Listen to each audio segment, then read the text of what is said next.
मानस मिश्रा और news India में आप सभी का बहुत बहुत स्वागत करता हूं। देश भर की निगाहें आज पर टिकी थी, जहां पर यूजीसी अधिनियम को लेकर के सुप्रीम कोर्ट अपना कोई आखिरी फैसला सुनाएगा। इस पर पूरा देश 140 करोड़ लोग उस पर अपनी नजरें गड़ाए बैठे थे। सुप्रीम कोर्ट आज सुनवाई शुरू हुई, कई केसों की सुनवाई हुई और आखिरकार अंततः कोर्ट के आखिर में जब शाम को 5 बजे घड़ी पर देखा गया तो उस वक्त सुप्रीम कोर्ट में यूजीसी अधिनियम पर क्या फैसला आया, क्या था अंतिम निर्णय। क्योंकि आज का तारीख जो थी, सरकार को भी अपना जवाब देना था और चीफ जस्टिस ऑफ इंडिया जिस तरह से पिछली तारीख में उन्होंने साफ कहा था कि क्या आप देश को पीछे ले जाना चाहते हैं, यानी 1947 का जो भारत था उस भारत को आप देखना चाहते हैं या विकसित भारत को देखना चाहते हैं। इतना कहते हुए, झल्लाते हुए इस जो पूरा का पूरा अधिनियम था उस पर स्टे लगा दिया था और आज की तारीख का इंतजार हर किसी को था। तो आज क्या हुआ है कोर्ट में आपको बताते हैं। अनुरोध करेंगे वीडियो के कमेंट बॉक्स में अपनी राय प्रतिक्रिया दीजिएगा किस बात पर। क्या आपको लगता है जो यूजीसी अधिनियम आया, ये यूजीसी अधिनियम की आवश्यकता क्या देश को थी? क्या चंद लोग मिलकर के देश में वोट की रोक अपनी राजनीति के लिए, वोट की गणित सेट करने के लिए आपस में जातियों को भिड़ाने का काम कर रहे हैं? और इसमें मोदी, प्रधानमंत्री नरेंद्र मोदी को अब हम पीछे नहीं छोड़ सकते, क्योंकि यूजीसी अधिनियम उन्हीं के सरकार में आया।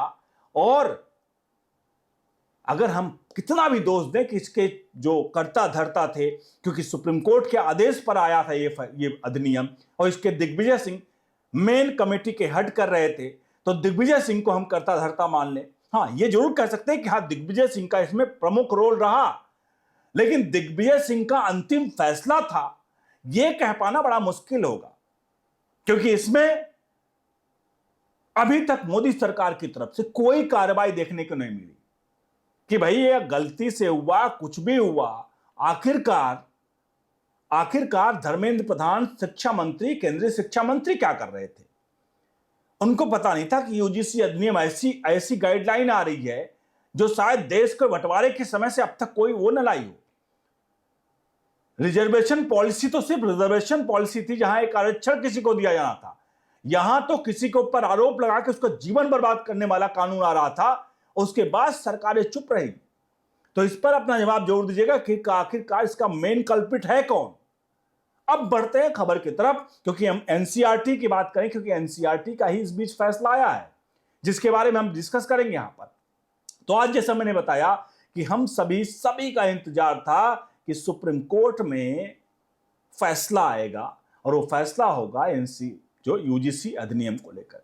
आज सुबह से सभी लोग इंतजार करते रहे कि यूजीसी अधिनियम को लेकर कोई फैसला आएगा, लेकिन कहीं से भी कोई भी खबर आती नहीं दिखी। बाद में जब हम चीजों को खंगालने का प्रयास किया, देखने का प्रयास किया, तो पता चला, जो सूत्रों के हवाले से कुछ खबरें छन कर आई, कि शायद कोर्ट में सुनवाई हुई, लेकिन उसके बारे में कोई भी कंक्रीट इंफॉर्मेशन कहीं से भी नहीं छन कर आ पाई। और इसमें जैसा कि अभी देखा जा रहा है, इसमें ऐसा है कि चूंकि यह मामला इतना संजीदा है कि अगर कोई भी फैसला अंतिम आता है तो उस फैसले का इंपैक्ट सीधे तौर पर पब्लिक के बीच होगा। यह ऐसा फैसला नहीं है क्योंकि यहां पर हर कोई है, हर कोई से वो है हिंदू समझा है, या कोई भी हर हिंदू का हर कोई इससे प्रभावित होगा। अगर पक्ष में आएगा तो उसके विपक्ष वाले इसको लेकर के हो हंगामा करेंगे, और विपक्ष में आएगा तो उसके पक्ष वाले हो हंगामा करेंगे। हो हंगामा तो होना है और 140 करोड़ लोगों तक इंपैक्ट आएगा।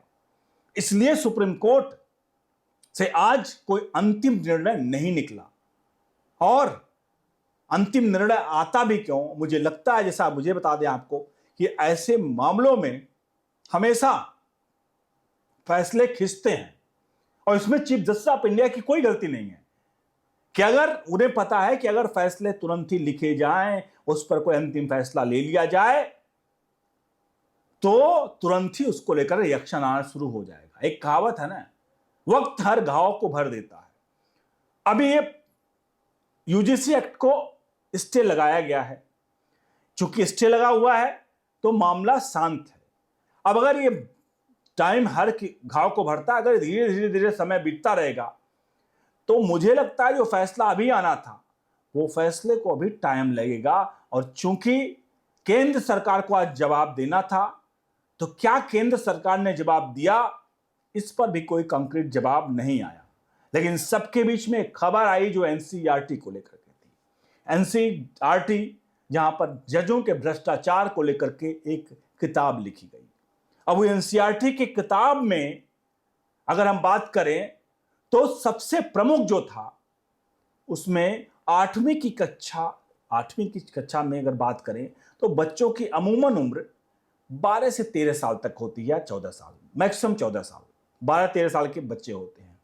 12-13 साल का बच्चा क्या समझेगा अगर उसे कुछ पढ़ाया जाए, अगर उसे कहेगा कि ये आम है, उसे सिखाया जाएगा ये आम है और आम की जगह कुछ और दिखाया जाए, तो बच्चा वही समझेगा जो उसको पढ़ाया जाएगा।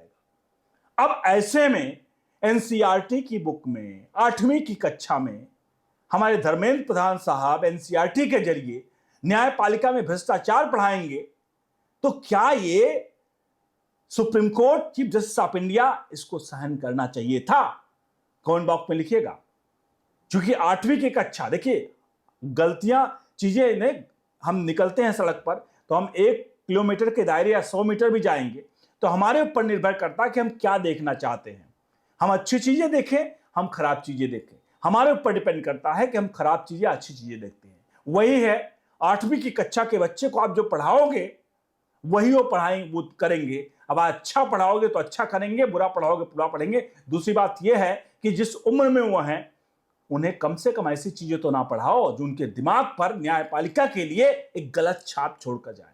और ये एनसीईआरटी का वाला पंगा क्यों आया है बता दें आपको, क्योंकि यूजीसी में चीफ जस्टिस ऑफ इंडिया ने ऐसा फैसला सुनाया कि कईयों को मिर्च लग गई, कईयों की राजनीतिक रोटियां इस पे वो हो गई, तो एक एनसीईआरटी में नया चीजें घुसेड़ दी गई कि एनसीईआरटी के जरिए भी अब चलो सीधे सुप्रीम कोर्ट या चीफ जस्टिस ऑफ इंडिया को ही सवालिया निशान खड़े कर दिया जाए कि भैया आप खुद ही भ्रष्ट हैं तो आप क्या फैसला सुनाएंगे। और एनसीईआरटी के जरिए यूजीसी पर क्या कोई फिरकी ले रहा था चीफ जस्टिस ऑफ इंडिया का, एक बड़ा सवाल है, इस पर जवाब करिएगा। लेकिन सबके बीच में चीफ जस्टिस ऑफ इंडिया ने बड़ा मास्टर स्ट्रोक मार दिया, 2 बड़े आदेश सुना दिए। पहला आदेश ये था, उन्होंने कहा भैया जो थे निदेशक थे एनसीईआरटी के, उनको पहले तो कार्ड बताओ नोटिस जारी कर दिया एक फैसले में। और दूसरा फैसला क्या किया, दूसरा फैसला किया 3 लोग थे जिन्होंने इसको लिखा था, उनको सीधे तौर पर उनका जितना अच्छी चीज थी ना सर रद्द कर दी उनके लाइसेंस में। अब लिखने का भैया आप लिख नहीं सकते तो निकल लो, तुम यहां तक पतली गली से। तो उन लोगों को साथ भी अच्छा कंक्रीट जवाब दिया दोनों को। क्योंकि एनसीईआरटी के हेड क्या कर रहे थे, निदेशक क्या सो रहे थे क्या वो, जब किताब का एक अध्याय लिखा जा रहा था कि न्यायपालिका में भ्रष्टाचार तो है, लेकिन आप क्या पढ़ाने, बच्चों को क्या पढ़ाओगे ये डिपेंड करता है आपके ऊपर। आपको बच्चों को अच्छी शिक्षा देनी है। आप इसे केस स्टडी के रूप में ले सकते थे कि न्यायपालिका में भ्रष्टाचार, आप प्रोफेशनल कोर्सेज में न्यायपालिका में भ्रष्टाचार को केस स्टडी का रूप दे देते तो समझ में आता। एक बार भ्रष्टाचार केस स्टडी दे दी, क्या हो सकता है, कैसे दूर किया जा सकता है, क्या चीजें हैं, केस स्टडी का मैटर हो सकता है। लेकिन भ्रष्टाचार है, भ्रष्टाचार होता है, इतने आंकड़े हैं, फलाना ढमका, ये किस प्रकार की शिक्षा आप दे रहे हो। और जब मुगलों की पढ़ाई आती है तो मुगलों के लिए आपकी जुबान नहीं खुलती कि मुगल ने क्या गंध मचाया है, उसकी सच्चाई आप नहीं बताओगे उनको, क्योंकि मुगलों का गंध आप क्यों बताओगे अपनी इस किताब के जरिए, एनसीईआरटी के जरिए। आप बताइए ना मुगलों के गंध।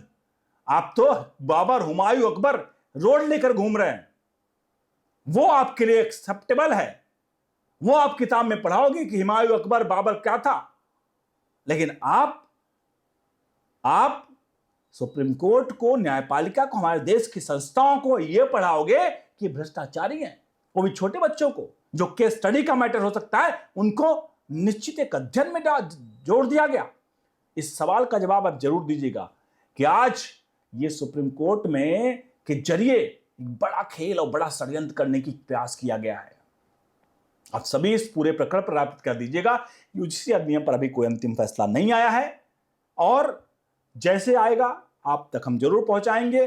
कंक्रीट एक्चुअल आप सभी से चाहेंगे वीडियो को लाइक शेयर जरूर करेगा, कमेंट बॉक्स में अपनी प्रतिक्रिया जरूर दीजिए।